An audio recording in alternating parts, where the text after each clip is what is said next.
100% job గ్యారెంటీతో ISTTM business school admissions open. నమస్తే, welcome to Suman TV. నేను మీ సాయి. ఆంధ్రప్రదేశ్ క్యాబినెట్ భేటీ జరిగింది. దాంట్లో కొన్ని కీలకమైనటువంటి నిర్ణయాలు తీసుకున్నారు. దీనికి సంబంధించి మనం మాట్లాడదాం. ఈరోజు క్యాబినెట్ భేటీలో ఏం జరిగిందో దీని గురించి చెప్పేందుకు మనతో పాటు Suman TV news chief editor Keshav గారు ఉన్నారు. సార్ నమస్తే. నమస్తే సార్. ఆంధ్రప్రదేశ్ క్యాబినెట్ భేటీలో కీలక అంశాలు ప్రస్తావనకు వచ్చినట్టుగా తెలుస్తుంది. ఏమేం చర్చ జరిగింది, ఏమేమి నిర్ణయాలు తీసుకున్నారు? అంటే ప్రధానమైనటువంటి ఎజెండా ఇప్పుడు ఏవైతే సూపర్ సిక్స్లు అని చెప్పని హామీలు ఇచ్చారో, అలానే ఎన్నికల ఎజెండాగా మొదటి సంతకాలు పెట్టారో వాటన్నిటికి కూడా క్యాబినెట్ అప్రూవల్, క్యాబినెట్ ఆమోద ముద్ర వేసేటువంటి ప్రయత్నం జరిగింది. ఇక ఆంధ్రప్రదేశ్కి ఆల్రెడీ ఉన్నటువంటి ఆర్థిక కష్టాలకు తోడు అప్పులు తెచ్చుకునేటువంటి ప్రయత్నాల్లో వాటికి కూడా విత్ కన్సెంట్ ఆఫ్ క్యాబినెట్ చేయాలి కాబట్టి క్యాబినెట్లో డిస్కస్ చేసి వాటికి కూడా ఆమోద ముద్ర వేశారు. సో ఇందులో మేజర్ మనం చూడాల్సింది ఏంటంటే ల్యాండ్ టైటిలింగ్ యాక్ట్ రద్దు చేస్తూ నిర్ణయం తీసుకుంది. దానికి ఆమోద ముద్ర వేశారు. ఇక మిగతావన్నీ కూడా ఆర్థికపరమైనటువంటి అంశాలతో ముడిపడినాయి. ఒకటి పౌర సరఫరాల శాఖకు సంబంధించి ఒక 2,000 కోట్ల రూపాయల రుణానికి రాష్ట్ర ప్రభుత్వం ప్రయత్నిస్తుంది. దానికి ప్రభుత్వం గ్యారంటీ ఇవ్వాలి. సో పౌర సరఫరాల శాఖ కోసం సేకరిస్తున్నటువంటి ఆ రుణాల కోసం స్టేట్ గ్యారంటీ ఇచ్చేటువంటి అంశాన్ని క్యాబినెట్ క్లియర్ చేసింది. ఇంకోటి రైతుల నుంచి ధాన్యం కొనుగోలు చేయాల్సింది, అది పెండింగ్లో ఉంది. దానికి ఒక 3,200 కోట్ల రూపాయలు అవసరం ఉంటాయి. సో ఆ 3,200 కోట్ల రూపాయలని NCDC నుంచి national credit cooperative development society corporation దాని నుంచి డబ్బులు సేకరిస్తానికి ఆమోద ముద్ర తెలిపింది. సో ఇవి మేజర్వి. మిగతావన్నీ కూడా నార్మల్ అంశాలు చాలా ఉన్నాయి. అయితే అసెంబ్లీ సమావేశాలు ఒకటి 22వ తేదీ నుంచి ప్రారంభించే ఆలోచనలో ఉంది రాష్ట్ర ప్రభుత్వం. దాన్ని కూడా క్యాబినెట్లో డిస్కస్ చేశారు. ఇసుక పాలసీకి సంబంధించి కొన్ని గైడ్ లైన్స్ ఇవ్వాలని చెప్పి అంటున్నారు. వాటి మీద డిస్కస్ చేశారు. సో నెక్స్ట్ ఢిల్లీ టూర్ ఉంది కాబట్టి చంద్రబాబు నాయుడు గారిది ఈ ఆర్థికపరమైనటువంటి అంశాలు కేంద్ర బడ్జెట్లో ఏపీకి ఇవ్వబోయేటువంటి వరాలు. సో దీనిపైన కూడా డిస్కషన్స్ జరిగినట్టుగా సమాచారం ఉంది. ఏ విధంగా కన్క్లూజన్ ఇస్తారో అనేది చూడాలి. ఢిల్లీ టూర్ తర్వాత దీని అవుట్కమ్ ఏంటనేది తెలుస్తుంది. ఎందుకంటే ఢిల్లీ టూర్కి వెళ్తున్నారు కాబట్టి ముందుగానే క్యాబినెట్తో సంప్రదింపులు జరిపినట్టుగా ఇప్పుడు జరిగినటువంటి సమావేశాన్ని మనం చూడాల్సి ఉంటుంది. అసెంబ్లీ సమావేశాలు కూడా ఒక లైన్ క్లియర్ అయినట్టుగానే భావించాలి. అంటే ఇప్పుడు పెట్టేటువంటి అసెంబ్లీ సమావేశాల్లో బడ్జెట్ కూడా పూర్తి స్థాయిలో ఈసారి బడ్జెట్ పూర్తి స్థాయిలో పెట్టే అవకాశాలు చాలా తక్కువ కనిపిస్తున్నాయి. అలానే కేంద్ర ప్రభుత్వం ఏ మేరకు రాష్ట్రానికి కేంద్ర బడ్జెట్లో అవకాశం కల్పిస్తుంది అనే దాని మీద ఆధారపడి ఉండే అవకాశం ఉంది. అయితే ప్రస్తుతానికి మళ్ళీ ఓటాన్ అకౌంట్కే వెళ్ళే అవకాశాలు కనిపిస్తున్నాయి. జనరల్గా ఓటాన్ అకౌంట్ బడ్జెట్ 3 నెలల కోసం సమర్పించేటువంటి బడ్జెట్. ఎలక్షన్స్ దీనిలో ఉన్నారు కాబట్టి మే నెలలో ఎలక్షన్స్ హడావుడి, ఏప్రిల్ మేలో ఎలక్షన్స్ హడావుడి ఉంది కాబట్టి 3 నెలలకు సరిపడా బడ్జెట్ని లాస్ట్ గవర్నమెంట్ ప్రవేశపెట్టింది. సో ఇప్పుడు కూడా మళ్ళీ ఓటాన్ అకౌంట్ బడ్జెట్కి వెళ్ళే అవకాశాలు ఎక్కువగా కనిపిస్తున్నాయి. కానీ 6 నెలల పీరియడ్ ఉంది కదా, ఇంకా ఉంది. 9 నెలల వరకు సమయం ఉన్నప్పటికీ కూడా ఇప్పుడు సమర్పించబోయేటువంటిది ఫస్ట్ క్వార్టర్ కంప్లీట్ అయింది. సెకండ్ క్వార్టర్ మాత్రమే ఈ బడ్జెట్లో పెట్టడం ద్వారా ఫుల్ బడ్జెట్ని తర్వాత పెట్టే అవకాశాలు కనిపిస్తున్నాయి. ఎందుకంటే గత ప్రభుత్వ హయాంలో తీసుకున్నటువంటి అప్పులు, అలానే కేంద్ర ప్రభుత్వం కేటాయించినటువంటి నిధుల మళ్లింపులు, వీటిపైన క్లారిటీ రావట్లేదు అనేది అంతర్గతంగా డిపార్ట్మెంట్స్లో జరుగుతున్నటువంటి డిస్కషన్. కొత్త గవర్నమెంట్ ఫామ్ అయ్యి దాదాపు 30 రోజులు గడిచింది, 35 రోజులు దగ్గర అవుతుంది. సో ఈరోజు క్యాబినెట్లో మంత్రుల పెర్ఫార్మెన్స్ మీద కూడా ఒక చర్చ జరిగినట్టుగా సమాచారం ఉంది. ఎవరు ఎలా పనిచేస్తున్నారు, ఎవరెవరు ఇంప్రూవ్ చేసుకోవాల్సిన అవసరం ఉంది, వాటిపైన కూడా చంద్రబాబు నాయుడు గారు సీఎం డైరెక్షన్స్ ఇచ్చినట్టుగా సమాచారం ఉంది. సో వీటన్నిటిని దృష్టిలో పెట్టుకొని ఇప్పుడు ఇక్కడ ఉన్నటువంటి సమస్యలను పరిష్కరించడము గత ప్రభుత్వం చేసినటువంటి తప్పిదాలకు సంబంధించి, ఎందుకంటే వైట్ పేపర్స్ రిలీజ్ చేస్తారు, శ్వేతపత్రాలు రిలీజ్ చేస్తున్నారు. భూ కుంభకోణానికి సంబంధించి, విద్యుత్ బకాయిలకు సంబంధించి చాలా విపరీతమైనటువంటి ప్రెషర్ ప్రస్తుత ప్రభుత్వం పైన ఉంది. దీనికి కావాల్సినటువంటి నిధుల్ని ఏ విధంగా సేకరించాలి అనేది ఒక పెద్ద సమస్యగా మారుతుంది. ప్లస్ ఇప్పుడు కొత్త ప్రభుత్వం ఇచ్చినటువంటి ఎన్నికల హామీల్లో భాగంగా పాత ప్రభుత్వం ఇచ్చినటువంటి వాటిని కొనసాగిస్తూనే కొత్త ప్రభుత్వం ఇచ్చినటువంటి హామీలను ముందుకు తీసుకెళ్లేటువంటి ప్రయత్నం జరుగుతుంది. సో ఈ రెండింటిని బ్యాలెన్స్ చేయాలంటే అన్నిటికీ వంతెనగా కావాల్సింది ఆర్థిక అంశాలే.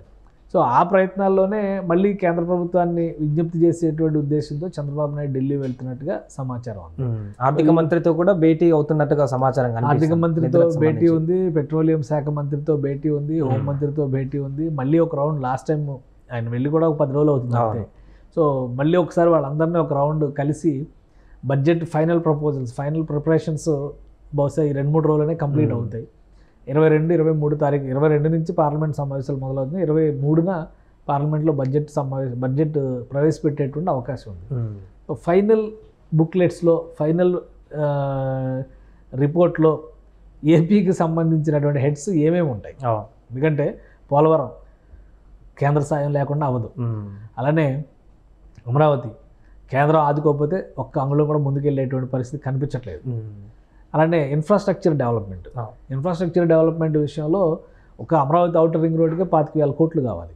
సో అక్కడ అవుట్ అండ్ అవుట్గా భూసేకరణ చేసి అప్పగిస్తే కేంద్ర ప్రభుత్వం పూర్తి స్థాయి బాధ్యత తీసుకుని నిర్మాణానికి వెళ్తుంది అనేటువంటి క్లారిటీ క్లియర్గా మొన్న ఉపరితల రవాణా శాఖ మంత్రి నితిన్ గడ్కరీ ఇచ్చేశారు.